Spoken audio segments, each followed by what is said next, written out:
ਸਤਿ ਸ਼੍ਰੀ ਅਕਾਲ। ਤੁਸੀਂ ਜੁੜੇ ਹੋਏ ਹੋ ਪੰਜਾਬੀ USA ਦੇ ਨਾਲ ਤੇ ਮੈਂ ਹਾਂ ਪ੍ਰਵੀਨ ਸ਼ਰਮਾ ਲੈ ਕੇ ਹਾਜ਼ਰ ਹਾਂ ਪ੍ਰੋਗਰਾਮ ਖਬਰ ਤੇ ਨਜ਼ਰ। ਖਬਰ ਤੇ ਨਜ਼ਰ ਪ੍ਰੋਗਰਾਮ ਦੇ ਵਿੱਚ ਕੀ ਅਹਿਮ ਤੇ ਕਈ ਖਾਸ ਖਬਰਾਂ ਨੂੰ ਲੈ ਕੇ ਚਰਚਾ ਕਰਨ ਦੇ ਲਈ ਜੁੜ ਚੁੱਕੇ ਨੇ ਪੰਜਾਬ ਤੋਂ ਸੀਨੀਅਰ ਪੱਤਰਕਾਰ, ਉੱਘੇ ਲੇਖਕ ਅਤੇ ਸਰਗਰਮ ਸਮਾਜਿਕ ਕਾਰਕੁਨ ਦੀਪਕ ਸ਼ਰਮਾ ਚਨਾਰਥਲ ਜੀ। ਸ਼ਰਮਾ ਜੀ, ਸਤਿ ਸ਼੍ਰੀ ਅਕਾਲ। ਸਵਾਗਤ ਹੈ ਜੀ ਪੰਜਾਬੀ USA ਤੇ ਜੀ। ਸਤਿ ਸ਼੍ਰੀ ਅਕਾਲ ਪ੍ਰਵੀਨ ਜੀ, ਸਾਰੇ ਦਰਸ਼ਕਾਂ ਨੂੰ, ਸਰੋਤਿਆਂ ਨੂੰ ਪਿਆਰ ਭਰੀ ਸਤਿ ਸ਼੍ਰੀ ਅਕਾਲ। ਸਤਿ ਸ਼੍ਰੀ ਅਕਾਲ ਜੀ। ਪ੍ਰੋਗਰਾਮ ਦੇ ਵਿੱਚ ਅੱਗੇ ਵਧਣ ਤੋਂ ਪਹਿਲਾਂ ਧੰਨਵਾਦ ਕਰਦੇ ਚਲੇ ਸਪਾਂਸਰਸ ਦਾ ਜਿਹੜੇ ਜ਼ਰੀਆ ਬਣਦੇ ਨੇ ਇਹਨਾਂ ਪ੍ਰੋਗਰਾਮਾਂ ਨੂੰ ਤੁਹਾਡੇ ਤੱਕ ਪਹੁੰਚਾਉਣ ਦੇ ਲਈ। ਖਾਲਸਾ ਇੰਸ਼ੋਰੈਂਸ ਏਜੰਸੀ ਵਾਲੇ, ਜਿਨ੍ਹਾਂ ਤੋਂ ਤੁਸੀਂ ਹਰ ਤਰੀਕੇ ਦੀ ਇੰਸ਼ੋਰੈਂਸ ਲੈ ਸਕਦੇ ਹੋ। ਇੰਸ਼ੋਰੈਂਸ ਬਾਰੇ ਪਤਾ ਕਰਨ ਦੇ ਲਈ ਇਹਨਾਂ ਦਾ ਨੰਬਰ ਹੈ 408-272-2500। ਇਹ 1992 ਤੋਂ ਲਗਾਤਾਰ ਇੰਸ਼ੋਰੈਂਸ ਬਿਜ਼ਨਸ ਦੇ ਵਿੱਚ ਸ਼ਾਨਦਾਰ ਸੇਵਾਵਾਂ ਦੇ ਰਹੇ ਨੇ ਤੇ ਅਮਰੀਕਾ ਭਰ ਦੇ ਵਿੱਚ ਇੰਸ਼ੋਰੈਂਸ ਕਰਦੇ ਨੇ। ਓਬਾਮਾ ਕੇਅਰ, ਮੈਡੀਕੇਅਰ ਜਾਂ ਫਿਰ ਕਵਰਡ ਕੈਲੀਫੋਰਨੀਆ ਬਾਬਤ ਪਾਲਿਸੀ ਕਰਵਾਉਣ ਦੇ ਲਈ, ਸਲਾਹ ਲੈਣ ਦੇ ਲਈ ਅੱਜ ਹੀ ਕਾਲ ਕਰੋ 408-272-2500 ਤੇ। ਟਰਕੀਆਨਾ ਇਮੀਗ੍ਰੇਸ਼ਨ ਲਾ ਫਰਮ ਵਾਲੇ, ਜੇ ਟਰਕੀਆਨਾ ਅਟਾਰਨੀ ਟਰਕੀਆਨਾ ਦੇ ਨਾਲ ਤੁਸੀਂ US ਇਮੀਗ੍ਰੇਸ਼ਨ ਬਾਬਤ ਕੋਈ ਵੀ ਸਲਾਹ ਕਰਨੀ ਹੈ, ਕੋਈ ਵੀ ਸਵਾਲ ਪੁੱਛਣਾ ਤੇ ਇਹਨਾਂ ਦਾ ਨੰਬਰ ਹੈ 415-909-0503। ਗੁਰਦੀਪ ਸਿੰਘ ਬਿਰਦੀ ਕਲੋਵਿਸ, ਮਨਦੀਪ ਸਿੰਘ ਸੈਨ ਹੋਜ਼ੇ, ਓਂਕਾਰ ਸਿੰਘ ਫਰੈਜ਼ਨੋ, ਗੁਰਨਾਮ ਸਿੰਘ ਐਂਟੀਲੋਪ, ਜਰਨੈਲ ਸਿੰਘ ਸਿਆਟਲ, ਮਨਦੀਪ ਢਿੱਲੋਂ ਯੂਨੀਵਰਸਿਟੀ, ਲਾਲੀ ਸਿੰਘ ਗਰੇਵਾਲ ਫਰੀਮੌਂਟ ਤੋਂ। ਇਹਨਾਂ ਸਾਰੇ ਹੀ ਸਪਾਂਸਰਸ ਦਾ ਬਹੁਤ ਬਹੁਤ ਧੰਨਵਾਦ। ਤੇ ਜੇਕਰ ਤੁਸੀਂ ਵੀ ਪੰਜਾਬੀ USA ਦੇ ਇਹਨਾਂ ਪ੍ਰੋਗਰਾਮਾਂ ਨੂੰ ਸਪਾਂਸਰ ਕਰਨਾ ਚਾਹੁੰਦੇ ਹੋ ਤਾਂ ਸਟੂਡੀਓ ਦਾ ਨੰਬਰ ਹੈ 408-272-5200।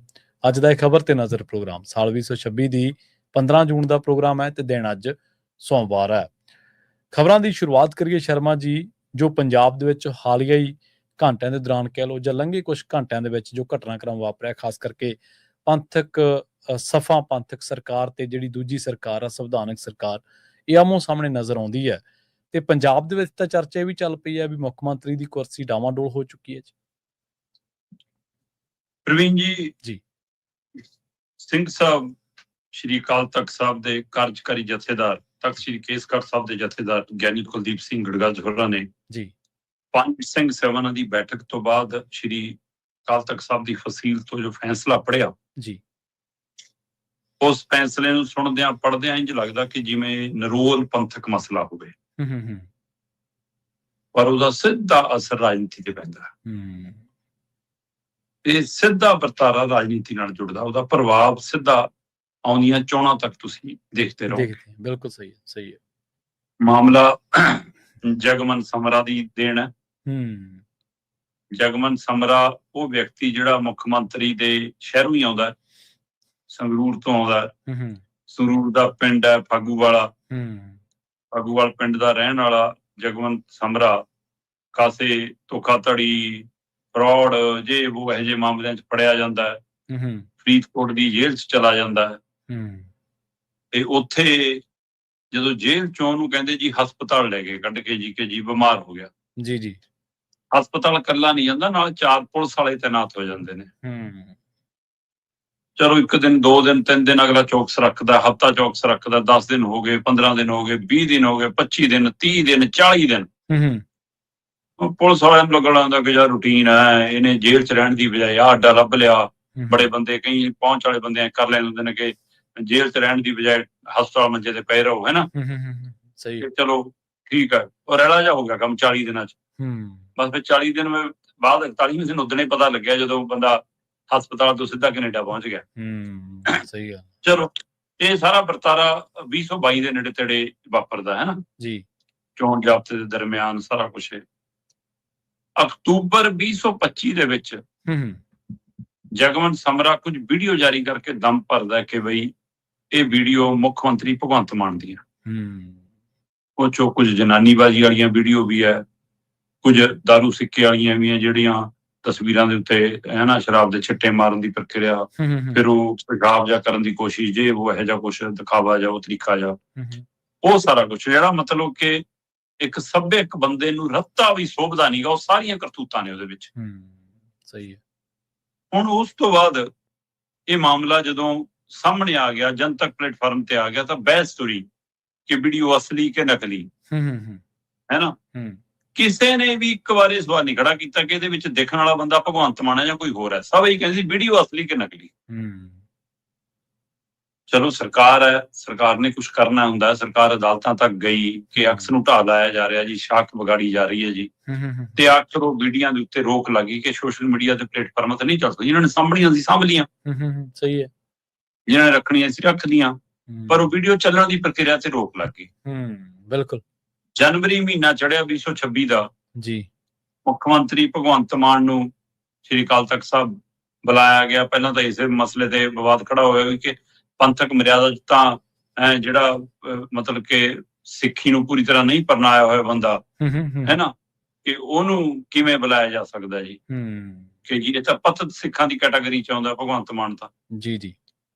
ਪਰ ਜੀ ਉਹ ਕਹਿੰਦੇ ਨਹੀਂ ਜੀ ਅਸੀਂ ਇਹਦਾ ਤੋੜ ਲੱਭ ਲਿਆ, ਅਸੀਂ ਸ੍ਰੀ ਅਕਾਲ ਤਖਤ ਸਾਹਿਬ ਤੇ ਨਹੀਂ ਬੁਲਾਇਆ, ਅਕਾਲ ਤਖਤ ਸਾਹਿਬ ਦੀ ਸਕੱਤਰੇਤ ਤੇ ਬੁਲਾ ਲਿਆ। ਠੀਕ ਹੈ, ਚਲੋ ਜੀ ਗੱਲ ਹੋ ਗਈ, ਉੱਥੇ ਬੈਗ ਬੂਗ ਜੇ ਚੱਕ ਕੇ ਚਲੇ ਗਏ। ਕਹਿੰਦੇ ਜੀ ਮੈਂ ਇੰਨਾ ਰਿਕਾਰਡ ਦਿਆ ਆ, ਇੰਨਾ ਕੁਛ ਕਰਿਆ ਆ, ਤੇ ਨਾਲ ਹੀ ਕਹਿੰਦੇ ਜੀ ਕਿ ਉੱਥੇ ਵੀਡੀਓ ਦਾ ਮਾਮਲਾ ਵੀ ਆ ਗਿਆ।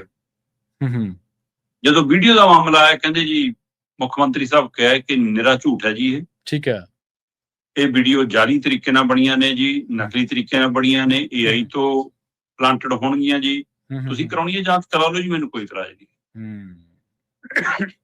ਹੁਣ ਕੀ ਇਹ ਜਾਂਚ ਜਨਵਰੀ ਤੋਂ ਬਾਅਦ ਹੁਣ ਜੂਨ ਤੱਕ ਲੱਗ ਗਿਆ ਜੀ ਇਹਨੂੰ ਇੰਨਾ ਟਾਈਮ? ਜੀ ਸਹੀ ਹੈ। ਕੀ ਜਾਂਚ ਹੋ ਗਈ ਸੀ, ਰੱਖਿਆ ਹੋਇਆ ਸੀ ਕਿ ਇਹਨੂੰ ਬੰਬ ਵਾਂਗ ਰਾਜਨੀਤਿਕ ਬੰਬ ਵਾਂਗ ਚੋਣਾਂ ਤੋਂ ਪਹਿਲਾਂ ਚਲਾਵਾਂਗੇ? ਸਹੀ ਹੈ। ਕੀ ਅਜੇ ਹੋਰ ਇੰਤਜ਼ਾਰ ਸੀ ਕਿ ਚਲਾਉਣਾ ਪਹਿਲਾਂ ਮਜਬੂਰੀ ਹੋ ਗਿਆ ਕਿਉਂਕਿ ਅਗਲਿਆਂ ਨੇ ਸੁਖਬੀਰ ਬਾਦਲ ਨੂੰ ਘੇਰ ਲਿਆ ਸੀ? ਕੀ ਇਹ ਗਿਆਨੀ ਰਘਵੀਰ ਸਿੰਘ ਬਨਾਮ ਗਿਆਨੀ ਕੁਲਦੀਪ ਸਿੰਘ ਗੜਗੱਜ ਹੋ ਗਿਆ? ਸਹੀ ਹੈ। ਕੀ ਇਹ ਗਿਆਨੀ ਰਘਵੀਰ ਸਿੰਘ ਦਾ ਬਿਆਨ ਤੇ ਇੱਧਰ ਵੀਡੀਓ ਇਹ ਹੋ ਗਿਆ? ਕੀ ਇਹ ਸੁਖਬੀਰ ਬਨਾਮ ਭਗਵੰਤ ਹੋ ਗਿਆ? ਇਸ ਨਜ਼ਰੀਏ ਤੋਂ ਵੀ ਇਹਨੂੰ ਦੇਖਿਆ ਜਾ ਰਿਹਾ ਜੀ। ਸਹੀ ਹੈ। ਪਰ ਸਾਰਾ ਕੁਝ ਇੱਕ ਪਾਸੇ, ਵੀਡੀਓ ਇੱਕ ਪਾਸੇ। ਹੁਣ ਉਸ ਵੀਡੀਓ ਦੇ ਆਧਾਰ ਦੇ ਉੱਤੇ ਜਥੇਦਾਰ ਗਿਆਨੀ ਕੁਲਦੀਪ ਸਿੰਘ ਗੜਗੱਜ ਇਸ ਮੌਕੇ ਕੌਮ ਦੇ ਸਿਰਮੌਰ ਅਹੁਦੇ ਤੇ ਨੇ। ਜੀ ਜੀ ਸਹੀ ਹੈ। ਉਹ ਕਿਵੇਂ ਪ੍ਰਵਾਨ ਚੜੇ, ਕਿਵੇਂ ਨਹੀਂ ਚੜੇ, ਇਹ ਪਹਿਲੂ ਇੱਕ ਵੱਖਰਾ ਤੁਰਿਆ ਆਇਆ। ਪਰ ਉਹਨਾਂ ਨੇ ਜਦੋਂ ਅਕਾਲ ਤਖਤ ਸਾਹਿਬ ਦੀ ਫਸੀਲ ਤੋਂ ਪੜ੍ਹਦਿਆਂ ਇਹ ਕਿਹਾ ਕਿ ਵੀ ਆਹ ਵੀਡੀਓ ਬਰਾਮਦ ਹੋਈਆਂ, ਅਸੀਂ 2 ਭਾਰਤ ਦੀਆਂ ਵੱਡੀਆਂ ਲੈਬ ਤੋਂ ਜਾਂਚ ਕਰਾ ਲਈ ਜੀ। ਉਹ ਲੈਬ ਜਿਹੜੀਆਂ ਸਰਕਾਰ ਤੋਂ ਲੈ ਕੇ ਅਦਾਲਤੀ ਪ੍ਰਕਿਰਿਆ ਤੱਕ ਮਾਨਤਾ ਪ੍ਰਾਪਤ ਨੇ, ਉਹਨਾਂ ਦੋਵਾਂ ਨੇ ਕਹਿਤਾ ਵੀ ਇਹ ਟੈਂਪਰਡ ਵੀ ਨਹੀਂ ਹੈਗੀਆਂ, ਇਹ 'ਚ ਛੇੜਖਾਨੀ ਵੀ ਨਹੀਂ ਹੋਈ, ਇਹ ਅਸਲੀ ਨੇ, AI ਤੋਂ ਵੀ ਜਨਰੇਟ ਨਹੀਂ, ਇਹ ਵੀਡੀਓ ਸਹੀ ਨੇ। ਸਹੀ ਹੈ। ਤੇ ਜੀ ਹੁਣ ਵਿਚਾਰ ਕਰ ਲਓ ਜੀ ਆਪਾਂ ਕੀ ਕਰਨਾ ਸੰਗਤ। ਤੇ ਨੁਮਾਇੰਦੇ ਸੀਗੇ, ਉਹਨਾਂ 'ਚ ਰਾਏ ਹੋ ਗਈ ਜਦੋਂ ਪੰਜ ਸਿੰਘ ਸਭਾ ਦੀ ਬੈਠਕ ਹੋ ਗਈ। ਪੰਜ ਸਿੰਘ ਸਭਾ ਦੀ ਬੈਠਕ ਤੋਂ ਬਾਅਦ ਉਹੀ ਜਥੇਦਾਰ ਗਿਆਨੀ ਕੁਲਦੀਪ ਸਿੰਘ ਗੜਗੱਜ ਨੇ ਸ੍ਰੀ ਅਕਾਲ ਤਖਤ ਸਾਹਿਬ ਦੀ ਫਸੀਲ ਤੋਂ ਪੜ੍ਹਿਆ ਕਿ ਮੁੱਖ ਮੰਤਰੀ ਭਗਵੰਤ ਮਾਨ ਗੁਰੂ ਦੋਖੀ, ਠੀਕ ਹੈ, ਖਾਲਸਾ ਪੰਥ ਵਿਰੋਧੀ ਕਰਾਰ ਦਿੰਦੇ ਆ ਅਸੀਂ। ਠੀਕ ਹੈ। ਗੁਰੂ ਖਾਲਸਾ ਪੰਥ ਇਸ ਨੂੰ ਕਦੀ ਵੀ ਮੂੰਹ ਨਾ ਲਾਵੇ। ਸਮੂਹ ਨਾਨਕ ਨਾਮ ਲੈਵਾ ਸੰਗਤ ਵੀ। ਜਦੋਂ ਇਹ ਪੜ੍ਹਿਆ ਤਾਂ ਇਹ ਅਕਾਲ ਤਖਤ ਸਾਹਿਬ ਦੀ ਫਸੀਲ ਤੋਂ ਪੜ੍ਹਿਆ ਫੈਸਲਾ, ਜਿਸ ਤੋਂ ਸਿੱਖ ਮੁਨਕਰ ਨਹੀਂ ਹੋ ਸਕਦਾ ਜੀ। ਹੁਣ ਇਹ ਫੈਸਲਾ ਪੜ੍ਹਦਿਆਂ ਗਿਆਨੀ ਕੁਲਦੀਪ ਸਿੰਘ ਗੜਗੱਜ ਹੋਰਾਂ ਦੀ ਜ਼ਿੰਮੇਵਾਰੀ ਤੈਅ ਹੋ ਗਈ। ਹੁਣ ਇਹ ਤੋਂ ਪਿੱਛੇ ਹਟਣਾ ਸਭ ਨੂੰ ਚੇਤੇ ਹੋਣਾ ਜੀ ਕਿ ਜਿਹੜੇ ਜਥੇਦਾਰਾਂ ਨੇ ਪਹਿਲਾਂ ਫੈਸਲਾ ਸੁਣਾਇਆ ਕਿ ਜੀ ਮਾਫੀ ਪ੍ਰਵਾਨ ਡੇਰਾ ਸਿਰਸਾ ਮੁਖੀ ਦੀ, ਬਾਅਦ ਚੋਂ ਵਾਪਸ ਲੈਣੀ ਪਈ, ਤੇ ਉਹ ਜਥੇਦਾਰਾਂ ਦਾ ਸਮਾਜਿਕ ਤੌਰ ਤੇ ਕਿਹੋ ਜਿਹਾ ਜੀਵਨ ਰਿਹਾ ਫਿਰ। ਇਸ ਲਈ ਗਿਆਨੀ ਕੁਲਦੀਪ ਸਿੰਘ ਗੜਗੱਜ ਪੰਜਾਬ ਦੇ ਲੋਕਤੰਤਰਕ ਤਰੀਕੇ ਨਾਲ ਚੁਣੇ ਗਏ ਮੁੱਖ ਮੰਤਰੀ ਨੂੰ ਇਸ ਕਟਹਿਰੇ 'ਚ ਖੜਾ ਕਰ ਰਹੇ ਨੇ, ਇਸ ਲਈ ਉਹਨਾਂ ਦੀ ਜ਼ਿੰਮੇਵਾਰੀ ਬੜੀ ਹੋ ਗਈ। ਪਰ ਜਿਹਦੇ ਤੇ ਇਹ ਸਵਾਲੀਆ ਚਿੰਨ੍ਹ ਲੱਗਿਆ ਜੀ ਕਿ ਵੀ ਉਹ ਸ਼ਰਾਬ ਦੇ ਛਿੱਟੇ ਮਾਰਦਾ ਸੀ, ਆਹ ਕਰਦਾ ਸੀ, ਉਹ ਵੀਡੀਓ ਹੈ ਜੀ, ਇਹ ਹੈ, ਉਹਦੇ ਜਥੇਦਾਰ ਸਾਹਿਬਾਨ ਨਾਲੋਂ ਬੜੀ ਜ਼ਿੰਮੇਵਾਰੀ ਉਹਦੀ ਹੈ ਕਿ ਉਹ ਸਾਹਮਣੇ ਆ ਕੇ ਹੁਣ ਕਹੇ, ਜਿਹੜਾ ਆਪਣੇ ਆਪ ਨੂੰ ਪੰਥਕ ਵੀ ਕਹਾਉਂਦਾ, ਆਪਣੇ ਆਪ ਨੂੰ ਧਾਰਮਿਕ ਕਹਾਉਂਦਾ ਹੈ, ਪੰਜਾਬ ਦਾ ਪੁੱਤ ਵੀ ਕਹਾਉਂਦਾ ਹੈ, ਸੱਚਾ ਗੁਰੂ ਦਾ ਸੇਵਕ ਵੀ ਕਹਾਉਂਦਾ ਹੈ, ਸਾਰਾ ਕੁਛ ਉਹੀ ਹੈ ਜਿਹੜਾ ਕਹਿੰਦਾ ਸਾਰਾ ਕੁਝ ਪਤਾ ਹੀ ਮੈਨੂੰ ਹੈ। ਸਹੀ ਹੈ। ਹੁਣ ਉਹਦੀ ਜ਼ਿੰਮੇਵਾਰੀ ਉਹਦੇ ਨਾਲੋਂ ਵੱਡੀ ਹੋ ਗਈ ਕਿ ਸਾਹਮਣੇ ਆ ਕੇ ਦੱਸ। ਸਾਹਮਣੇ ਆਇਆ ਕੌਣ? ਮਤਲਬ ਮੁੱਖ ਮੰਤਰੀ ਜਿਹੜਾ ਕਰ ਰਿਹਾ ਉਹ ਤਾਂ ਪਤਿਤ ਹੈ ਹੀ। ਸਹੀ ਹੈ। ਗਾਹਾਂ ਜਿਹੜਾ ਜਵਾਬ ਦੇਣ ਆ ਰਿਹਾ ਉਹਦੇ ਨਾਲੋਂ ਵੀ, ਉਹਦੇ ਪਰ ਵੀ ਇਹੀ ਸਵਾਲ ਖੜਾ ਕਿ ਭਰਾਵਾ ਤੂੰ ਤਾਂ ਹਫ਼ਤਾ ਪਹਿਲਾਂ ਹੀ ਪੱਗ ਬੰਨਣੀ ਸ਼ੁਰੂ ਕੀਤੀ ਹੈ ਜੇ। ਠੀਕ ਹੈ, ਤੁਸੀਂ ਇਹਦਾ ਮਤਲਬ ਪੰਥਕ ਤੌਰ ਤੇ ਤਾਂ ਨੁਮਾਇੰਦਗੀ ਨਹੀਂ ਕਰ ਸਕਦੇ ਇਸ ਗੱਲ ਦੀ ਜੀ। ਤੁਸੀਂ ਪਾਰਟੀ ਦੇ ਬੁਲਾਰੇ ਦੇ ਨਾਤੇ, ਮੁੱਖ ਮੰਤਰੀ ਦੇ ਚਿਹਤੇ ਦੇ ਨਾਤੇ ਜਵਾਬ ਦੇ ਰਹੇ ਹੋ। ਦੇਤਾ। ਬਲਤੇਜ ਪੰਨੂ ਜੀ ਆ ਗਏ ਸਾਹਮਣੇ। ਠੀਕ ਹੈ। ਕਹਿੰਦੇ ਜੀ ਕਿ ਅਸੀਂ ਦੁੱਧ ਦਾ ਦੁੱਧ, ਪਾਣੀ ਦਾ ਪਾਣੀ ਕਰ ਦਾਂਗੇ। ਜੇ ਕਹਿੰਦੇ ਨੇ ਕਿ ਜੀ ਇਹ ਵੀਡੀਓ ਅਸਲੀ ਆ, ਅਸੀਂ ਵੀ ਮੰਨ ਲੈਂਦੇ ਹਾਂ ਜੀ ਵੀਡੀਓ ਅਸਲੀ ਆ, ਠੀਕ ਹੈ, ਮੰਨ ਲਈਏ ਕਿ ਵੀਡੀਓ ਅਸਲੀ ਆ, ਪਰ ਕਹਿੰਦੇ ਇਹਦੇ ਨਾਲ ਇਹ ਥੋੜਾ ਸਾਬਤ ਹੁੰਦਾ ਕਿ ਵੀਡੀਓ 'ਚ ਬੰਦਾ ਕਿਹੜਾ ਹੈ। ਤੇ ਫਿਰ ਵੀਡੀਓ ਅਸਲੀ ਨਿਕਲੀ ਤਾਂ ਜਾਂਚ 'ਚ ਤਾਂ ਇਹੀ ਸਾਬਤ ਹੋਇਆ ਨਾ ਕਿ ਵੀਡੀਓ ਸਹੀ ਹੈ। ਚਲੋ, ਜਿੱਦਣ ਮੁੱਖ ਮੰਤਰੀ ਸਾਹਿਬ ਜੱਦਰ ਸਾਹਿਬ ਨੂੰ ਕਹਿ ਕੇ ਆਏ ਸੀ ਕਿ ਕਰਾ ਲਓ ਜਾਂਚ ਜੀ, ਵੀਡੀਓ ਅਸਲੀ ਨਹੀਂ ਨਕਲੀ ਹੈ, ਉਦੋਂ ਦੱਸਿਆ ਸੀਗਾ ਕਿ ਇਹ 'ਚ ਦਿਖਣ ਵਾਲਾ ਬੰਦਾ ਵੀ ਨਕਲੀ ਹੈ। ਚਲੋ, ਸਰਕਾਰਾਂ ਕੋਲ ਕਿਹੜਾ ਸਾਧਨ ਨਹੀਂ ਜੀ। ਸਹੀ ਹੈ।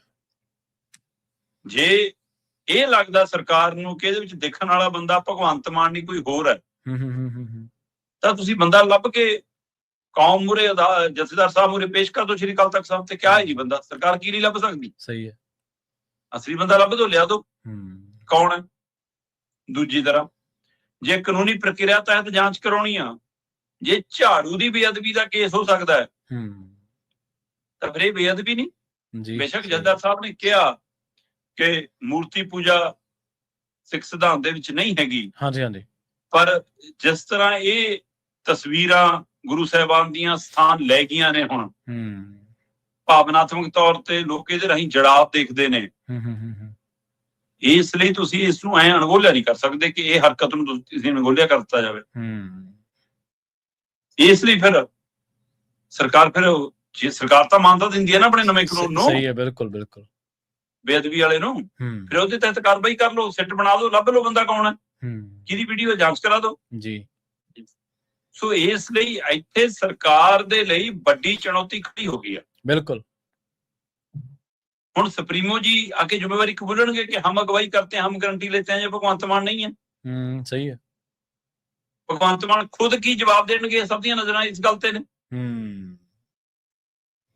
ਮਤਲਬ ਜੇ ਤਾਂ ਬਸ਼ਰਮੀ ਦੀ ਹੱਦ ਤੱਕ ਜਾਣਾ ਹੋਵੇ, ਫਿਰ ਤਾਂ ਕੋਈ ਚੱਕਰ ਨਹੀਂ, ਚੱਲੀ ਜਾਣਾ ਕੰਮ ਹੈ ਜੀ। ਸਹੀ ਹੈ। ਫਿਰ ਤਾਂ ਕਿਹਨੇ ਕੀ, ਤੇ ਜੇ ਇਖਲਾਕ ਹੋਵੇ, ਅਗਲਾ ਕਹੇ ਜੀ ਸਾਰਾ ਕੁਝ ਬਾਅਦ ਚੋਂ, ਪਹਿਲਾਂ ਅਸਤੀਫਾ ਚੱਕੋ, ਮੈਂ ਸਾਬਤ ਕਰੂੰਗਾ ਕਿ ਮੈਂ ਹੈ ਨਹੀਂ ਹੈ, ਜਾਂ ਕਬੂਲ ਕਰੇ।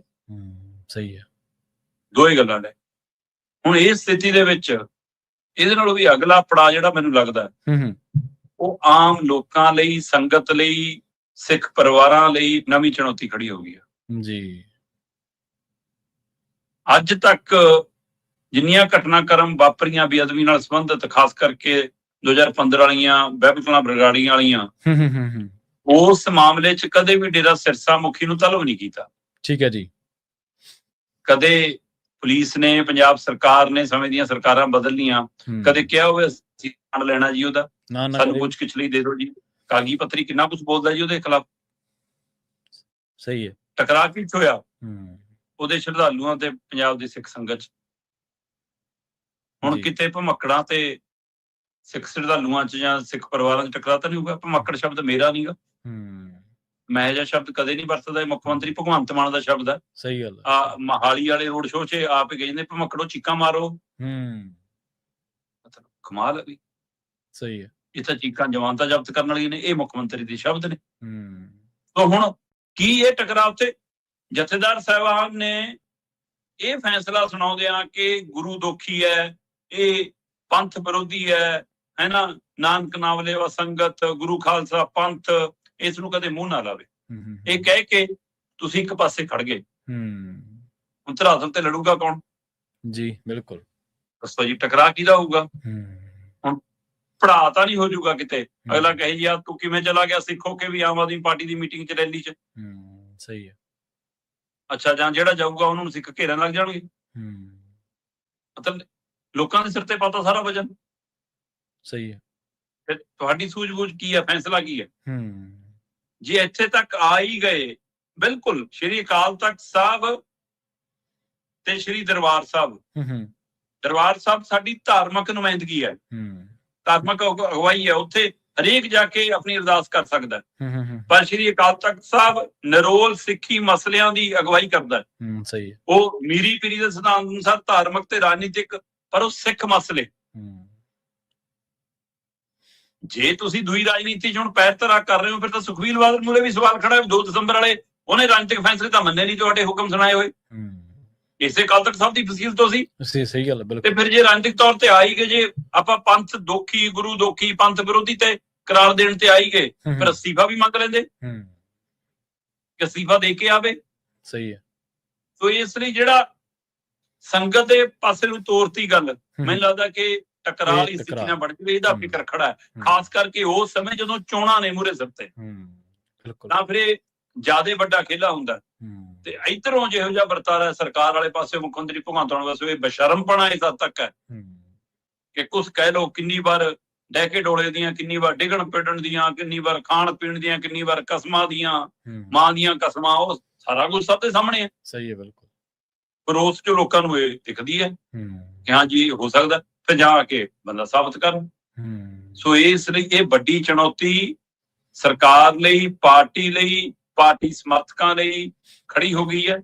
ਤੇ ਹੁਣ ਦੇਖਣ ਵਾਲੀ ਗੱਲ ਹੈ ਕਿ ਇਹਨੂੰ ਸ਼੍ਰੋਮਣੀ ਕਮੇਟੀ ਬਨਾਮ ਸਰਕਾਰ ਹੁੰਦਾ ਹੈ, ਸ਼੍ਰੋਮਣੀ ਅਕਾਲੀ ਦਲ ਬਨਾਮ ਭਗਵੰਤ ਮਾਨ ਦੀ ਟੀਮ ਹੁੰਦਾ ਹੈ ਨਾ, ਜਾਂ ਜਥੇਦਾਰ ਸਾਹਿਬਾਨ ਨੇ ਢਾਲ ਬਣ ਕੇ ਇਹਨਾਂ ਧਿਰਾਂ ਦੀ ਅਗਵਾਈ ਕਰਦੇ ਰਹਿਣਗੇ, ਇਹ ਵੀ ਦੇਖਣ ਵਾਲੀ ਗੱਲ। ਨਾਲੇ ਜਦੋਂ ਜਿਹੜੀ ਤੁਸੀਂ ਟਕਰਾਅ ਦਾ ਜ਼ਿਕਰ ਕੀਤਾ ਨਾ ਸ਼ਰਮਾ ਜੀ, ਦੇਖੋ ਜਦੋਂ ਦੋ ਵੱਡੀਆਂ ਤਾਕਤਾਂ, ਇੱਕ ਪਾਸੇ ਪੰਥਕ ਤਾਕਤ ਹੈ, ਇੱਕ ਪਾਸੇ ਸਰਕਾਰ ਤਾਕਤ ਹੈ, ਉਹ ਆਪਦੀ ਸਿਆਸੀ ਭੱਲ ਬਣਾਉਣ ਦੇ ਲਈ ਚੀਜ਼ਾਂ ਦੇ ਮੂਹਰੇ ਆਮੋ ਸਾਹਮਣੇ ਹੋਣ ਨਾ, ਤਾਂ ਫਿਰ ਟਕਰਾਅ ਦੇ ਜਿਹੜੇ ਅਸਾਰ ਨੇ ਹੋਰ ਵੀ ਬਣ ਜਾਂਦੇ, ਕਿਉਂਕਿ ਉੱਥੇ ਇਕੱਲਾ ਮਸਲਾ ਫਿਰ ਇਹ ਨਹੀਂ ਰਹਿ ਜਾਂਦਾ ਕਿ ਅਸੀਂ ਜਿੱਤੇ ਹਾਂ ਜਾਂ ਉਹਦੀ ਧਿਰ ਗੱਲ ਹਾਵੀ ਹੈ। ਉੱਥੇ ਮਸਲਾ ਫਿਰ ਕਈ ਵਾਰੀ ਅੜੀ ਦਾ ਹੋ ਜਾਂਦਾ ਤੇ ਕਈ ਵਾਰੀ ਸਿਆਸੀ ਭੱਲ ਬਣਾਉਣ ਦਾ ਹੋ ਜਾਂਦਾ। ਉਧਰ ਦੂਜੇ ਪਾਸੇ ਇਹਦੇ ਨਾਲ ਹੀ ਸਾਹਿਬ ਨਾਲ ਜਿਹਨੇ ਮੱਥਾ ਲਾਇਆ ਉਹਦਾ ਹਸ਼ਰ ਵੀ ਯਾਦ ਰੱਖਣਾ ਚਾਹੀਦਾ ਬੰਦੇ ਨੂੰ। ਜੀ ਬਿਲਕੁਲ। ਤੇ ਅਗਲੀ ਖਬਰ ਵੀ ਵਿਅਕਤੀ ਵਿਸ਼ੇਸ਼ ਉੱਥੇ ਕਿਹੋ ਜਿਹੇ ਨੇ, ਇਹ ਸਮੇਂ-ਸਮੇਂ ਚਰਚਾ ਚੱਲੀ ਹੈ, ਕਿਉਂਕਿ ਇਹਨਾਂ ਦੇ ਝੋਲੀ ਚੁੱਕ ਬਣ ਜਾਂਦੇ ਨੇ, ਕੀ ਕਰਦੇ ਨੇ, ਹੈਨਾ। ਪਰ ਜਿਹੜਾ ਉਸ ਦਰ ਤੇ ਨਿਮ ਕੇ ਗਿਆ, ਉਹਦੀ ਝੋਲੀ ਖੁਸ਼ੀਆਂ ਨਾਲ ਭਰੀ ਹੈ, ਤੇ ਜਿਹਨੇ ਉੱਥੇ ਆਡਾ ਲਿਆ ਹੈਨਾ, ਉਹਦਾ ਅਗਲਾ ਪਿਛਲਾ ਕੀ ਬਣਿਆ ਇਹ ਵੀ ਸਭ ਨੂੰ ਪਤਾ। ਉਹ ਤਵਾਰੀਖ ਦੇ ਵਿੱਚ ਕਿਵੇਂ ਲਿਖੇ ਗਏ ਨੇ ਬੰਦੇ, ਉਹ ਸਭ ਨੂੰ ਪਤਾ ਹੀ ਹੈ। ਬਿਲਕੁਲ ਜੀ। ਅਗਲੀ ਗੱਲ ਕਰੀਏ ਇਸੇ ਵਰਤਾਰੇ ਦੇ ਵਿੱਚ ਸਾਰੀ ਕੈਬਨਿਟ ਤੇ ਸਿੱਖ ਐਮਐਲਏ ਜਿੰਨੇ ਵੀ ਨੇ ਉਹ ਤਲਬ ਕੀਤੇ ਗਏ ਨੇ ਜੀ। ਪ੍ਰਵੀਨ ਜੀ, ਕੱਲ ਪੰਜ ਸਿੰਘ ਸਾਹਿਬਾਨਾਂ ਦੀ ਬੈਠਕ ਤੋਂ ਪਹਿਲਾਂ ਸਿੱਖ ਵਿਦਵਾਨਾਂ ਨਾਲ ਰਾਏ ਮਸ਼ਵਰੇ ਵਾਲੀ ਬੈਠਕ ਰੱਖੀ ਹੋਈ ਸੀ। ਠੀਕ ਹੈ ਜੀ। ਜਥੇਦਾਰ ਗਿਆਨੀ ਕੁਲਦੀਪ ਸਿੰਘ ਗੜਗੱਜ ਹੋਰਾਂ ਨੇ ਇੱਕ ਵਾਰ ਫੇਰ ਸਿੱਖ ਵਿਦਵਾਨਾਂ ਨੂੰ ਹਾਕ ਮਾਰੀ ਸੀ ਕਿ ਆਜੋ ਜੀ ਆਪਾਂ ਕੁਝ ਸਲਾਹ ਮਸ਼ਵਰੇ ਕਰੀਏ। ਉਹ ਚ ਦੋ ਤਿੰਨ ਨੁਕਤੇ ਸੀ ਅਹਿਮ। ਇੱਕ ਨੁਕਤਾ ਸੀਗਾ ਜਿਹੜਾ ਬੇਅਦਬੀ ਰੋਕੂ ਐਕਟ ਬਣਾਇਆ ਇਹਨਾਂ ਨੇ, ਜਾਗਤ ਜੋਤ ਸ੍ਰੀ ਗੁਰੂ ਗ੍ਰੰਥ ਸਾਹਿਬ ਸਤਿਕਾਰ ਸੋਧ ਐਕਟ 2026, ਉਹਨੂੰ ਲੈ ਕੇ ਵੀ ਆਪਾਂ ਦੁਬਾਰਾ ਮੰਥਨ ਕਰੀਏ ਵੀ ਕਿ ਸਰਕਾਰ ਤਾਂ ਕੋਈ ਸੁਣ ਨਹੀਂ ਰਹੀ, ਹੱਥ ਪੱਲਾ ਫੜਾ ਨਹੀਂ ਰਹੀ, ਉਲਟਾ ਭਗਵੰਤ ਮਾਨ ਦਾ ਚੈਲੰਜ ਕਰਦੇ ਸੀ 15 ਦਿਨ ਛੱਡੋ, 25 ਦਿਨ ਲੈ ਲਓ, ਜੋ ਕਰਨਾ ਕਰ ਲਓ, ਆਪਾਂ ਤਾਂ ਫੈਸਲਾ ਕਰ ਲਿਆ, ਹੁਣ ਨਹੀਂ ਪਿੱਛੇ ਹਟਦੇ, ਹੈਨਾ। ਤੇ ਦੂਸਰਾ ਵੀ ਕਿ ਬਲਵੰਤ ਸਿੰਘ ਰਾਜੋਂ ਵਾਲਾ ਮਾਮਲਾ, ਬੰਦੀ ਸਿੰਘਾਂ ਦੀ ਰਿਹਾਈ ਦਾ ਮਾਮਲਾ, ਫਿਰ ਤੀਸਰਾ ਇਹ ਵੀਡੀਓ ਵਾਲੇ ਮਾਮਲੇ ਤੋਂ ਸ਼ੁਰੂਆਤ ਕਰਤੀ। ਇਹ ਤਿੰਨ ਨੁਕਤਿਆਂ ਤੇ ਚਰਚਾ ਹੋਣੀ ਸੀ। ਜੀ। ਉਹਨਾਂ ਚ ਇੱਕ ਨੁਕਤਾ ਤਾਂ ਸਾਹਮਣੇ ਆ ਗਿਆ, ਖਾਸ ਕਰਕੇ ਜਿਹੜਾ ਐਕਟ ਬਣਾਇਆ ਉਹਨੂੰ ਲੈ ਕੇ ਕੱਲ ਫਿਰ ਖਾਸੀਆਂ ਚਰਚਾਵਾਂ ਹੋਈਆਂ। ਹੁਣ ਉਸ ਚਰਚਾ ਚ ਦੋ ਤਰ੍ਹਾਂ ਦੀ ਵਿਚਾਰ ਚਰਚਾ ਪੰਥਕ ਘਰਾਂ ਚ ਖੜੀ ਆ। ਇੱਕ ਤਾਂ ਐਸਜੀਪੀਸੀ ਅਕਾਲੀ ਦਲ ਵਾਲੀ ਧਿਰ ਜਿਹੜੀ ਕਹਿੰਦੀ ਆ ਵੀ ਸੋਧ ਕਰਾ ਲਓ, ਦੂਜੀ ਧਿਰ ਜਿਹੜੀ ਇਹ ਕਹਿੰਦੀ ਆ ਵੀ ਸੋਧ ਕਿਉਂ ਕਰਾਉਣੀ ਹੈ ਕਿ ਜਦੋਂ ਤੁਸੀਂ ਹੈ ਹੀ ਇਸ ਤਰੀਕੇ ਕਾਰਨ ਨਾਲ ਕਿ ਜਿਹੜਾ 2008 ਚ ਬਣਿਆ ਉਹ ਵੀ ਸਰਕਾਰ ਦੀ ਦਖਲ ਸੀ, ਜਿਹੜਾ 2026 ਚ ਬਣਿਆ ਉਹ ਵੀ ਸਰਕਾਰੀ ਦਖਲ ਹੈ, ਕਿ ਫਿਰ ਇਸ 2008 ਤੋਂ ਲੈ ਕੇ 2026 ਤੱਕ ਸਾਰਾ ਸਾਫ਼ ਕਰੋ, ਸਾਰੇ ਨੂੰ ਖਾਰਜ ਕਰੋ, ਇਸ ਨੂੰ ਰੱਖਣ ਦਾ ਮਤਲਬ ਹੀ ਨਹੀਂ ਬਣਦਾ। ਇਹ ਜਿਹੜਾ ਫੈਸਲਾ ਉਹ ਫਿਰ ਬਾਦਲ ਧਿਰ ਨੂੰ ਚੁਣੌਤੀ ਬਣਦਾ ਕਿ ਵੀ ਤੁਹਾਡੇ ਵਾਲਾ ਵੀ ਜਾਂਦਾ ਕੰਮ। ਇਸ ਲਈ ਇਹ ਦੁਵਿਧਾ ਦੇ ਵਿੱਚ ਕੱਲ ਬੈਠਕ ਹੁੰਦੀ ਹੈ। ਹੁਣ ਉਸ ਬੈਠਕ ਦੇ ਦਰਮਿਆਨ ਇਹ ਪੈਮਾਨਾ ਕਿਵੇਂ ਤੈਅ ਹੁੰਦਾ ਕਿ ਵੀ ਕਿਹੜਾ ਪੰਥ ਦਾ ਨੁਮਾਇੰਦਾ ਤੇ ਕਿਹੜਾ ਨਹੀਂ ਹੈਗਾ। ਸਹੀ ਹੈ। ਕਿਹੜੀ ਸੰਸਥਾ ਪੰਥ ਦੀ ਨੁਮਾਇੰਦਗੀ ਕਰਦੀ ਹੈ, ਕਿਹੜੀ ਨਹੀਂ ਕਰਦੀ, ਕਦੋਂ ਕਿਹਨੂੰ ਸੱਦ ਲੈਣਾ, ਕਿੱਥੇ ਬਸ ਪੰਜਾਬ ਵੀ ਬਿਠਾ ਲਓ, ਪੁਨਰ ਸਰਜੀਤ ਵੀ ਬਿਠਾ ਲਓ, ਕਿੱਥੇ ਸੁਖਬੀਰ ਬਾਦਲ ਵਾਲੇ ਨੂੰ ਬਿਠਾਓ ਹੀ ਨਾ, ਕਿਸੇ ਨੂੰ ਬੁਲਾਓ ਹੀ ਨਾ, ਹੈਨਾ। ਐਸਜੀਪੀਸੀ ਦਾ ਪ੍ਰਧਾਨ ਵੀ ਕਦੋਂ ਆਊਗਾ ਕਦੋਂ ਨਹੀਂ ਆਊਗਾ, ਇਹ ਸਾਰਾ ਕੁਝ ਕਰ ਨਹੀਂ ਸੀ। ਲਗਭਗ ਜਿਹੜੀਆਂ ਸਰਮੋਰ ਸੰਸਥਾਵਾਂ ਨੇ ਉਹਨਾਂ ਦੇ ਕੋਈ ਨੁਮਾਇੰਦੇ ਹੋ ਸਕਦਾ ਆਏ ਹੋਣ, ਪਰ ਮੋਢੀ ਆਏ ਨਹੀਂ ਉਵੇਂ। ਸਹੀ ਹੈ। ਪਰ ਇਹਨੂੰ ਸਰਬੱਤ ਖਾਲਸਾ ਕਹਿਣਾ ਕਿ ਪੰਥ ਦੀ ਅਗਵਾਈ ਕਰਨ ਵਾਲੀਆਂ ਧਿਰਾਂ ਕਹਿਣਾ, ਕੀ ਕਹਿਣਾ ਜੀ, ਇਹ ਤਾਂ ਹੁਣ ਸਿੱਖ ਸੰਸਥਾਵਾਂ ਸਿੱਖ ਵਿਦਵਾਨ ਜਾਣਨ ਜੀ। ਤੇ ਸਰਕਾਰ ਦਾ ਮੈਨੂੰ ਸਮਝ ਨਹੀਂ ਆਉਂਦਾ ਇਹੋ ਜਿਹਾ ਕਿਹੜਾ ਆਈਡੀਅਲ ਰਵੱਈਆ ਵੀ ਜੇ ਤੁਸੀਂ ਬਣਾ ਹੀ ਕੌਮ ਲਈ ਰਹੇ ਹੋ ਤਾਂ ਕੌਮ ਦੀਆਂ ਨੁਮਾਇੰਦੀਆਂ ਸਾਰੀਆਂ ਸੰਸਥਾਵਾਂ ਦੇ ਨੁਮਾਇੰਦਿਆਂ ਨੂੰ ਬੁਲਾ ਕੇ ਰਾਏ ਲੈ ਲਓ। ਸਹੀ ਹੈ। ਸਾਂਝੀ ਰਾਏ ਚ ਬਣਾ ਲਓ। ਸ਼੍ਰੋਮਣੀ ਕਮੇਟੀ ਜੇ ਕਹਿੰਦੀ ਆ ਵੀ ਅਸੀਂ ਵੀ ਨੁਮਾਇੰਦੇ ਦੇ ਦਿੰਦੇ ਆ, ਰਿਟਾਇਰਡ ਜੱਜਾਂ ਚੋਂ ਵੀ ਲੈ ਲਓ, ਉਹਨਾਂ ਦੇ ਮੈਂਬਰ ਵੀ ਪਾ ਲਓ। ਬਿਲਕੁਲ। ਟਕਰਾਅ ਕਿਉਂ? ਕਦੇ ਤੁਸੀਂ ਕਹਿੰਦੇ ਹੋ ਕਿ ਅਸੀਂ ਚੈਨਲ ਬਣਾ ਕੇ ਦੇਵਾਂਗੇ ਐਸਜੀਪੀਸੀ ਨੂੰ, ਐਸਜੀਪੀਸੀ ਦੇਖੇ, ਸੰਗਤ ਫੈਸਲਾ ਕਰੇ ਕਿ ਹਾਂ ਇਹ ਗਲਤ ਕਰ ਰਹੀ ਹੈ, ਧੱਕਾ ਕਰ ਰਹੀ ਹੈ, ਤੁਸੀਂ ਕੌਣ ਹੋ ਕਹਿਣ ਵਾਲੇ, ਗੋਲਕ ਰੱਖਣੀ ਨਹੀਂ ਰੱਖਣੀ। ਆਪਣੇ ਲਈ ਫੰਡ ਲੈਣਾ ਅਸੀਂ ਪਾਰਟੀ ਲਈ, ਆਪਣੇ ਲਈ ਅਸੀਂ ਕਾਰੋਬਾਰੀ ਵਪਾਰੀ ਦਿੱਲੀ ਨੂੰ ਚੜਾ ਦੇਣੇ ਆ ਪੌੜੀਆਂ ਪੰਜਾਬ ਨੂੰ ਦਾਤੇ ਲਾ ਕੇ। ਸਹੀ ਹੈ, ਬਿਲਕੁਲ ਹੈ ਨਾ। ਤੇ ਦੂਏ ਨੂੰ ਅਸੀਂ ਨਸੀਹਤਾਂ ਦਿੰਦੇ ਫਿਰਦੇ ਹਾਂ, ਸਲਾਹਾਂ ਦਿੰਦੇ ਫਿਰਦੇ ਹੈ। ਕਦੇ ਤੁਸੀਂ ਕਹਿੰਦੇ ਲੱਭ ਗਏ ਜੀ 69 ਸਰੂਪ, ਲਓ ਜੀ ਹੋ ਗਿਆ ਕੰਮ। ਸਹੀ ਹੈ। ਤੇ ਫਿਰ ਆਪ ਲੁਕ ਵੀ ਜਾਂਦੇ ਹੋ, ਦੂਆਂ ਨੂੰ ਕਹਿੰਦੇ ਹੋ ਜੀ ਮੰਜੇ ਥੱਲੇ ਨਾ ਵੜ ਜਾਵੇ, ਉਹ ਨਾ ਵੜ ਜਾਵੇ, ਤੁਸੀਂ ਸਾਹਮਣੇ ਨਹੀਂ ਆਏ, ਫਿਰ ਤੁਹਾਨੂੰ ਹੋਰ ਆਪਣੇ ਲੀਡਰ ਭੇਜਣੇ ਪੈ ਗਏ।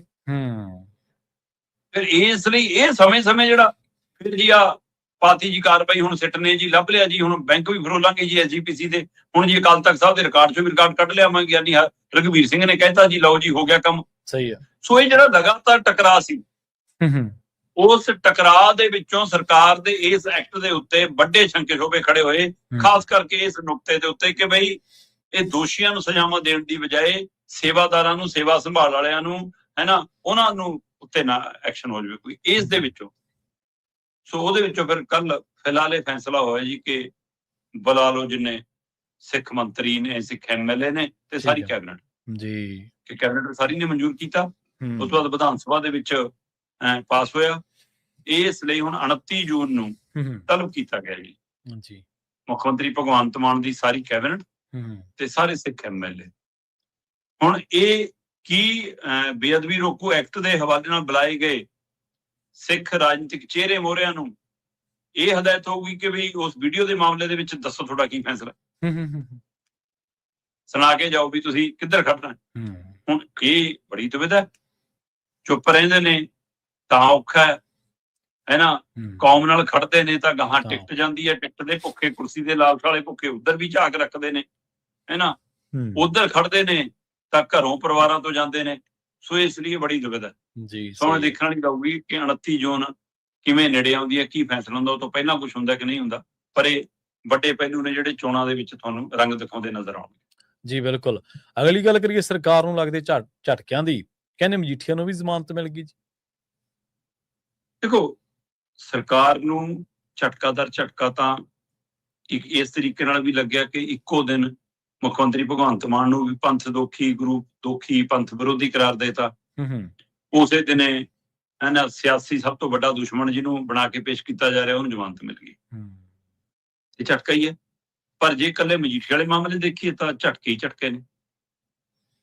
ਜੋਬਨਪ੍ਰੀਤ ਸਿੰਘ ਨਾਲ ਲੜਾਈ ਹੁੰਦੀ ਆ ਵੋਟਾਂ ਨੂੰ ਲੈ ਕੇ ਜੀ, ਤੇ ਪਰਚਾ ਹੁੰਦਾ ਚੈਨੀ ਚੋਰ ਦਾ, ਤੇ ਉਹ ਪਰਚਾ ਕਰਕੇ ਵੀ ਉਹਨੂੰ ਲੁਕੋ ਕੇ ਰੱਖਦੇ ਨੇ ਕੁਆਟਰ 'ਚ। ਤੇ ਜੀ ਪਰਚਾ ਵੀ ਪਤਾ ਨਹੀਂ ਜਾਣ ਤੇ ਹੁੰਦਾ, ਬਾਅਦ ਚ ਹੁੰਦਾ, ਪਹਿਲਾਂ ਹੋਇਆ ਹੀ ਨਹੀਂ ਹੁੰਦਾ, ਐਂ ਚੱਕਿਆ ਹੁੰਦਾ ਕਿ ਇਨਕਾਊਂਟਰ ਹੋ ਜੂ, ਆਹ ਹੋ ਜੂ। ਤੇ ਜੀ ਮਜੀਠੀਆ ਨੂੰ ਲੈ ਜਾਂਦੇ ਨੇ ਕਿ ਆ ਜਾ ਵੀ ਮਜੀਠੀਆ ਆਪਾਂ ਛੁਡਾ ਕੇ ਲਿਆਈਏ। ਵੀ ਮਜੀਠੀਆ ਹੁਣ ਜਿਹਨਾਂ ਹੀ ਵਰਕਰਾਂ ਦੇ ਸਿਰ ਤੇ ਤੁਰਿਆ ਫਿਰਦਾ ਹੈ, ਜੇ ਉਹ ਸਾਰੇ ਵਰਕਰ ਇਕੱਠੇ ਹੋ ਕੇ ਕਹਿਣ ਕਿ ਚਲੋ ਪ੍ਰਧਾਨ ਜੀ ਕੀ ਕਰਨ, ਚਾਹੇ ਪੈਰ ਮਾਰਨ ਤੇ ਚਾਹੇ ਜੁੱਤੀ ਪਾਉਣ ਚਾਹੇ ਨਾ ਪਾਉਣ, ਧੱਕੇ ਨਾਲ ਤੋੜ ਕੇ ਲੈ ਜਾਂਦੇ ਨੇ ਸਮਰਥਕ, ਫਿਰ ਜਾਣਾ ਪਿਆ ਜੀ। ਬਿਲਕੁਲ। ਚਲੋ ਪ੍ਰਧਾਨ ਜੀ ਚੱਲ ਗਏ ਤੇ ਗਾਹਾਂ ਉਹੀ ਜੀ ਸਾਡੀ ਇੰਨੀ ਸਿਆਣੀ ਪੁਲਿਸ ਕਿ ਜੀ ਕਰ ਦੋ ਕਾਰਵਾਈ, ਪਰਚਾ ਦਿਖਾ ਦਿਓ ਜੀ, ਲਓ ਜੀ, ਫਿਰ ਥਾਣੇ 'ਚ ਦੁਬਾਰਾ ਬਿਠਾ ਲਓ ਜੀ। ਤੇ ਕਹਿਣ ਲੱਗੇ ਜਨਾਬ ਕਿ ਇਹਨਾਂ ਦੇ ਸਾਥੀ ਜਿਹੜੇ ਵਿਕਰਮ ਮਜੀਠੀਆ ਦੇ ਪੁਰਾਣੇ ਸਾਥੀ ਰਹੇ ਨੇ ਕਿ ਅਸੀਂ ਤਾਂ ਇਸੀ ਕਮਰੇ 'ਚ ਬਿਠਾਇਆ ਸੀ, ਦੇਖ ਲਓ ਉਹਨੂੰ ਵਿਚਾਰ ਨੂੰ ਬੈਰਕ 'ਚ ਬਿਠਾਇਆ। ਮਤਲਬ ਇਹਦਾ ਦੱਸਤਾ ਕਿ ਤੁਸੀਂ ਚਲਾ ਰਹੇ ਸੀ ਸਾਰੀ ਕਾਰਵਾਈ। ਜੀ ਜੀ ਜੀ। ਹੁਣ ਮਾਣਯੋਗ ਅਦਾਲਤ ਨੇ ਜੋਬਨਪ੍ਰੀਤ ਸਿੰਘ ਵਾਲਾ ਮਾਮਲਾ ਗੈਰ ਕਾਨੂੰਨੀ ਕਰਾਰ ਦਿੱਤਾ। ਠੀਕ ਹੈ ਜੀ। ਹੁਣ ਸਵਾਲ ਇਹ ਹੈ ਕਿ ਜਦੋਂ ਜੋਬਨਪ੍ਰੀਤ ਦੀ ਗ੍ਰਿਫਤਾਰੀ ਗੈਰ ਕਾਨੂੰਨੀ ਕਰਾਰ ਹੋ ਗਈ, ਫਿਰ ਛਡਾਉਣ ਵਾਲੇ ਤਾਂ ਕੋਈ ਕਾਨੂੰਨ ਤੋੜੇ ਹੀ ਨਹੀਂ ਦਾ ਮਤਲਬ। ਉਹਨਾਂ ਨੇ ਤਾਂ ਕਾਨੂੰਨ ਦੀ ਰੱਖਿਆ ਹੀ ਕੀਤੀ ਨਾ ਫਿਰ ਜਾ ਕੇ। ਤੇ ਫਿਰ ਇੰਨਾ ਕਹਿ ਕੇ ਸਰ ਗਿਆ ਅਦਾਲਤ ਦਾ ਕਿ ਵੀ ਇਹ ਮਾਮਲਾ ਤਾਂ ਗੈਰ ਕਾਨੂੰਨੀ ਹੈ ਜੀ, ਖਾਰਜ। ਜੋਬਨਪ੍ਰੀਤ ਰਿਹਾ, ਜਿਨ੍ਹਾਂ ਨੇ ਚੱਕਿਆ ਸੀ ਵੀ ਉਹਨੂੰ, ਜਿਹੜੇ ਲੈ ਕੇ ਆਏ ਸੀ, ਫਿਰ ਉਹਨਾਂ ਦੇ ਖਿਲਾਫ ਕੀ ਕਾਰਵਾਈ ਹੈ? ਤੇ ਗੈਰ ਕਾਨੂੰਨੀ ਕੰਮ ਜਿਨ੍ਹਾਂ ਨੇ ਕੀਤਾ, ਜੇ ਤੁਸੀਂ ਕਹਿੰਦੇ ਹੋ ਮਜੀਠੀਆ ਦੇ ਖਿਲਾਫ ਇਹ ਪਰਚਾ ਬਣਦਾ ਕਿ ਉਹਨੇ ਥਾਣੇ 'ਚ ਆ ਕੇ ਭੰਨਤੋੜ ਕੀਤੀ, ਹਥਿਆਰ ਲਹਿਰਾਏ, ਇਸ ਲਈ ਅਸੀਂ ਪਰਚਾ ਪਾਇਆ। ਫਿਰ ਜਿਹੜੇ ਜੋਬਨਪ੍ਰੀਤ ਦੇ ਘਰੇ ਜਾ ਕੇ ਹਥਿਆਰ ਲਹਿਰਾ ਕੇ ਆਏ, ਧਮਕੀਆਂ ਦੇ ਕੇ ਚੱਕ ਕੇ ਲਿਆਏ, ਉਹਨੂੰ ਲੁਕੋ ਕੇ ਰੱਖਿਆ, ਉਹਨਾਂ ਪੁਲਿਸ ਅਧਿਕਾਰੀਆਂ, DSP, SP, ਥਾਣੇਦਾਰ, ਮੁਨਸ਼ੀ ਜਿੰਨੇ ਵੀ ਗਏ ਨਾਲ, ਉਹਨਾਂ ਦੇ ਉੱਤੇ ਕਿਹੜੀ ਕਾਰਵਾਈ ਹੋਈ ਜੀ ਦੱਸੋ ਮੈਨੂੰ? ਜੀ ਬਿਲਕੁਲ। ਨਾ ਵਿਭਾਗੀ ਕਾਰਵਾਈ ਹੈ, ਨਾ ਅਦਾਲਤੀ ਕਾਰਵਾਈ ਹੈ। ਫਿਰ ਇਹ ਮਾਮਲਾ ਹਾਈ ਪ੍ਰੋਫਾਈਲ ਦਾ ਚਰਚਾ 'ਚ ਆ ਗਿਆ। ਕੱਲ ਨੂੰ ਪੁਲਿਸ ਸਾਰਿਆਂ ਨਾਲ ਹੀ ਕਰਦੀ, ਧੱਕਾ ਕਰਦੀ ਫਿਰੀ ਜਾਂਦੀ ਹੈ ਜਦੋਂ ਉਹਨਾਂ ਨੂੰ ਕੋਈ ਨਕੇਲ ਪਾਉਣੀ ਹੋ ਨਹੀਂ। ਸਹੀ ਹੈ। ਤੇ ਦੂਸਰਾ, ਜਦੋਂ ਜੋਬਨਪ੍ਰੀਤ ਵਾਲਾ ਮਾਮਲਾ ਗੈਰ ਕਾਨੂੰਨੀ ਹੋ ਗਿਆ ਤੇ ਵਿਕਰਮ ਮਜੀਠੀਆ ਵਾਲੇ ਮਾਮਲੇ ਦੀ ਹੋਂਦ ਕੀ ਰਹਿ ਗਈ ਸੀ? ਜਦ ਸਪਸ਼ਟ ਸੀ, ਪਰ ਤਾਂ ਵੀ ਇੱਕ ਪ੍ਰਕਿਰਿਆ ਜੀ, ਉਹਦੇ ਪ੍ਰਕਿਰਿਆ ਚੋਂ ਲੰਘਣਾ ਪੈਣਾ ਸੀ ਜਦੋਂ FIR ਹੋ ਗਈ ਜੀ। ਦੂਜਾ ਝਟਕਾ ਸਰਕਾਰ ਨੂੰ ਜੋਬਨਪ੍ਰੀਤ ਤੋਂ ਬਾਅਦ ਲੱਗਿਆ ਵਿਕਰਮ ਬਾਠ ਵਾਲਾ। ਠੀਕ ਹੈ। ਜਿਹੜੇ ਵਿਕਰਮਜੀਤ ਮਜੀਠੀਆ ਵਾਲੇ ਮਾਮਲੇ 'ਚ 50 ਬੰਦਿਆਂ ਦੇ ਪਰਚਾ ਦਰਜ ਕੀਤਾ, ਉਹਨਾਂ ਦੇ ਇੱਕ ਅੰਮ੍ਰਿਤਸਰ ਦਾ ਵਕੀਲ ਵੀ ਸੀ। ਹੁਣ ਬੰਦਾ ਵਕੀਲ ਨਾਲ ਲੈ ਕੇ ਜਾਂਦਾ ਜੀ, ਇਹ ਕਹਿੰਦੇ ਵਕੀਲ ਦਾ ਨਾਮ ਹੀ ਠੋਕ ਦੋ FIR 'ਚ, ਤੇ ਸਾਰੇ ਵਕੀਲ ਅੰਮ੍ਰਿਤਸਰ ਦੇ ਇਕੱਠੇ ਹੋ ਕਹਿੰਦੇ ਜੇ ਤਾਂ ਅੰਮ੍ਰਿਤਸਰ ਦੇ ਫਿਰ ਕੱਲ ਪੂਰੇ ਪੰਜਾਬ ਦੇ ਹੋਵਾਂਗੇ, ਦੇਸ਼ 'ਚ ਹੋਵਾਂਗੇ। ਕਾਲੇ ਕੋਟ ਵਾਲਿਆਂ ਦੀ ਇਹ ਏਕਾ ਬਹੁਤ ਹੈ ਜੀ। ਸਹੀ ਹੈ, ਠੀਕ ਹੋਵੇ ਗਲਤ ਹੋਵੇ ਇਕੱਠੇ ਹੋ ਜਾਂਦੇ ਨੇ। ਅਗਲੇ ਇਕੱਠੇ ਹੋ ਗਏ ਤੇ ਨਾ ਬਾਹਰ ਕਢਾਉਣਾ ਪੈ ਗਿਆ। ਹੁਣ ਇਹ ਝਟਕਾ ਨਹੀਂ ਸਰਕਾਰ ਨੂੰ ਤਾਂ ਹੋਰ ਕੀ ਹੈ ਵੀ ਇਹਦਾ ਮਤਲਬ ਜੇ FIR ਤੁਸੀਂ ਨਾ ਕੱਢਣ ਲੱਗ ਪਏ, ਇਹਦਾ ਮਤਲਬ ਤੁਹਾਡੀ FIR ਦੇ ਵਿੱਚ ਸ਼ੰਕੇ ਸ਼ੋਭੇ ਤਾਂ ਵੱਧ ਗਏ ਜੀ। ਇਹਦਾ ਮਤਲਬ ਤੁਸੀਂ ਸਹੀ ਕਾਨੂੰਨੀ ਤਰੀਕੇ ਨਾਲ ਕੀਤੀ ਹੋਣੀ।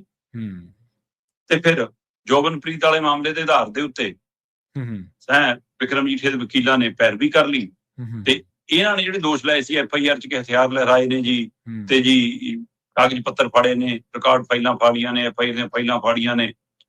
ਉਹ ਮਾਨਯੋਗ ਅਦਾਲਤ ਕਹਿੰਦੀ ਵੀ ਲਿਆਓ ਵੀ ਵੀਡੀਓ ਦਿਖਾ ਦਿਓ, ਕੈਮਰੇ ਲੱਗੇ ਨੇ ਤੁਹਾਡੇ ਸਾਰੇ ਕਿਤੇ। ਮਤਲਬ ਅੱਜ ਦੇ ਯੁੱਗ ਦੇ ਵਿੱਚ ਇਹ ਉਸ ਸਮੇਂ ਦਾ ਦੌਰ ਹੋਵੇ ਕਿ ਜਦੋਂ 5 ਪੁਲਿਸ ਵਾਲਿਆਂ ਨੇ ਸਿਰਫ ਗਵਾਹੀ ਦੇਣੀ ਸੀ, ਵੀਡੀਓ ਕੋਈ ਨਹੀਂ, ਫਿਰ ਤਾਂ ਚਾਹੇ ਆਪ ਫਾੜ ਕੇ ਲਿਆ ਕੇ ਫਾਈਲਾਂ ਦਿਖਾ ਦਿਓ। ਸਹੀ ਹੈ, ਬਿਲਕੁਲ। ਹੁਣ ਜਦੋਂ ਸਾਰਾ ਕੁਝ ਵੀਡੀਓਗ੍ਰਾਫੀ ਹੈ, ਵਿਕਰਮਜੀਠ ਹੋਣੀ ਲਾਈਵ ਚਲਾ ਰਹੇ ਨੇ, ਉਹ 'ਚ ਕਿਤੇ ਕਿਸੇ ਕਾਗਜ਼ ਨੂੰ ਹੱਥ ਲਾਉਂਦੇ ਨਹੀਂ ਦਿਖਦਾ ਕੋਈ, ਉੱਥੇ ਫਿਰ ਇਹ ਗੱਲ ਕਿੱਥੇ ਕੱਢੂਗੀ? ਨਾ ਪਿਛਲੀ ਸੁਣਵਾਈ ਦੇ ਉੱਤੇ ਕੋਈ ਸਬੂਤ ਦੇ ਸਕੇ ਜੀ, ਨਾ ਕੱਲ ਕੋਈ ਸਬੂਤ ਦੇ ਸਕੇ ਵੀਡੀਓਗ੍ਰਾਫੀ, ਅਗਲੇ ਨੇ ਜ਼ਮਾਨਤ ਦੇ ਦਿੱਤੀ ਜੀ। ਬਿਲਕੁਲ। ਕਿ ਹੁਣ ਵਿਕਰਮਜੀਠੀਆ ਨੂੰ ਬੋਲਣ ਦਾ ਮੌਕਾ ਮਿਲੂਗਾ। ਹੁਣ ਵੀਡੀਓ ਤੋਂ ਲੈ ਕੇ ਆਪਣੇ ਵਾਲੇ ਮਾਮਲੇ ਤੱਕ ਫਿਰ ਖੁੱਲ ਕੇ ਬੋਲੂਗਾ। ਅੱਜ ਫਿਰ ਦੇਖਿਓ ਨਵੇਂ ਰੰਗ ਚੜ੍ਹਦੇ। ਜੀ ਬਿਲਕੁਲ। ਤੇ ਅਗਲੀ ਗੱਲ ਕਰੀਏ ਸ਼ਰਮਾ ਜੀ, SIR ਦੀ ਕਹਿੰਦੇ ਵੋਟਾਂ ਕੱਟਣ ਤੋਂ ਬਚਾਉਣ ਦੇ ਲਈ ਹੁਣ 11 ਦਸਤਾਵੇਜ਼ ਨੇ ਜਿਹੜੇ ਉਹ ਤਿਆਰ ਕਰਨੇ ਪੈਣਗੇ ਜੀ। ਪ੍ਰਵੀਨ ਜੀ, ਆਪਾਂ ਪਹਿਲਾਂ ਤੋਂ ਹੀ SIR ਦੇ ਬਾਰੇ ਲਗਾਤਾਰ ਗੱਲ ਕਰਦੇ ਆਏ ਹਾਂ ਕਿ ਇਹ ਬੜਾ ਚਿੰਤਾਜਨਕ ਪਹਿਲੂ ਹੈ, ਖਾਸ ਕਰਕੇ ਦੇਸ਼ ਭਰ 'ਚ ਇਹੋ ਜਿਹਾ ਢੰਗ ਤਰੀਕਾ ਹੋਇਆ ਜੀ। SIR ਦੇ ਮਾਮਲਿਆਂ ਨੂੰ ਨਜਿੱਠਦਿਆਂ, ਜਿਵੇਂ ਕਿਹਾ ਕਿ ਆਧਾਰ ਕਾਰਡ ਹੈ ਨਾ, ਵੋਟਰ ਕਾਰਡ ਜਾਂ ਫਿਰ ਤੁਹਾਡਾ ਰਾਸ਼ਨ ਕਾਰਡ ਇਹ ਮਾਨਤਾ ਪ੍ਰਾਪਤ ਨਹੀਂ, ਉਹਨੇ ਫਿਕਰ ਵਧਾਤਾ ਕਿ ਆਪਣੇ ਆਮ ਪਰਿਵਾਰਾਂ 'ਚ ਇਹ ਚੀਜ਼ਾਂ ਹੁੰਦੀਆਂ ਨੇ, ਕਿ ਤੋਂ ਬਿਨਾਂ ਹੋਰ ਕੀ ਹੋਊਗਾ, ਫਿਰ ਕਿੱਥੋਂ ਲਿਆਈਏ, ਕੀ ਕਰੀਏ, ਕਿਵੇਂ ਕਰੀਏ। ਲੰਘੇ ਕੱਲ ਤੋਂ ਇੱਕ ਤਰ੍ਹਾਂ ਨਾਲ SIR ਦਾ ਅਗਲਾ ਪੜਾਅ ਪੰਜਾਬ 'ਚ ਸ਼ੁਰੂ ਹੋ ਗਿਆ ਜੀ। 15 ਜੂਨ ਤੋਂ ਲੈ ਕੇ 24 ਜੂਨ ਤੱਕ BLO ਦੀ ਟ੍ਰੇਨਿੰਗ ਚੱਲਣੀ ਹੈ ਕਿ ਉਹਨਾਂ ਨੇ ਕਿਵੇਂ ਘਰੋਂ ਕਰੀ ਜਾਣਾ ਹੈ, ਕਿਹੜੇ ਫਾਰਮ ਲੈ ਕੇ ਜਾਣੇ ਨੇ, ਕਿਵੇਂ ਭਰਨੇ ਨੇ, ਆਨਲਾਈਨ ਕੀ ਅਪਡੇਟ ਕਰਨਾ, ਉਹਨਾਂ ਦੀ ਪੂਰੀ ਟ੍ਰੇਨਿੰਗ ਹੈ। 25 ਜੂਨ ਤੋਂ BLO ਨੇ ਘਰੇ ਆਉਣਾ ਹੈ। 25 ਜੂਨ ਤੋਂ ਲੈ ਕੇ 24 ਜੁਲਾਈ ਤੱਕ, 1 ਮਹੀਨੇ ਦੀ ਪ੍ਰਕਿਰਿਆ ਹੈ। ਜਦੋਂ BLO ਨੇ ਆ ਕੇ, ਬੇਸ਼ੱਕ 2003 ਦੀ ਸੂਚੀ ਦੇ ਨਾਲ ਪਹਿਲਾ ਗੇੜ ਮਿਲਾਨ ਵਾਲਾ ਸੀ, ਉਹ 85% 86% ਕੰਮ ਮੁਕੰਮਲ ਹੋ ਗਿਆ, ਬਾਕੀ ਜਿੰਨਾ ਰਹਿੰਦਾ ਉਹ ਆਉਂਦੇ ਦਿਨਾਂ 'ਚ ਮੁਕੰਮਲ ਹੋ ਜਾਏਗਾ। ਉਹ ਤੋਂ ਬਾਅਦ ਜਿੰਨੀਆਂ ਦੀ ਨਵੀਆਂ ਬਣੀਆਂ ਜਾਂ ਉਹਦੇ ਬਾਅਦ ਚੋਂ ਜੰਮੇ ਪੜੇ, ਉਹਨਾਂ ਲਈ ਆਪਾਂ ਗੱਲ ਕਰਦੇ ਹਾਂ ਕਿ ਪਿਛਲੀ ਵੋਟ ਕੱਟਣ ਦਾ ਆਧਾਰ ਕੀ ਹੈ, ਕਿੱਥੋਂ ਬਦਲ ਕੇ ਲੈ ਆਓ, ਕੁੜੀ ਵਿਆਹ ਕੇ ਆਈ ਆ ਤਾਂ ਪੁਰਾਣੀ ਵੋਟ ਕੀ ਆ, ਮਾਂ ਪਿਓ ਦੀ ਵੋਟ, ਇਹ ਸਾਰਾ ਕੁਝ ਕਾਫੀ ਰਿਕਾਰਡ ਹੈ।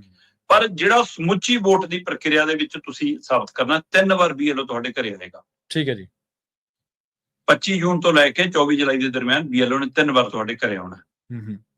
ਪਹਿਲੀ ਵਾਰ ਤੁਸੀਂ ਨਹੀਂ ਮਿਲੇ ਤਾਂ ਦੂਜੀ ਵਾਰ ਆਏਗਾ, ਦੂਜੀ ਵਾਰ ਵੀ ਨਹੀਂ ਮਿਲੇ ਤਾਂ ਤੀਜੀ ਵਾਰ ਆਏਗਾ, ਤੇ ਤੀਜੀ ਵਾਰ ਵੀ ਜੇ ਨਹੀਂ ਮਿਲਦੇ ਤਾਂ ਦੋ ਫਾਰਮ ਤੁਹਾਡੇ ਦਰਵਾਜ਼ੇ ਦੇ ਉੱਪਰ ਚੇਪ ਜਾਏਗਾ, ਜਿੰਦੇ 'ਚ ਫਸਾ ਜਾਏਗਾ, ਥੱਲੇੋਂ ਸੁੱਟ ਜਾਏਗਾ।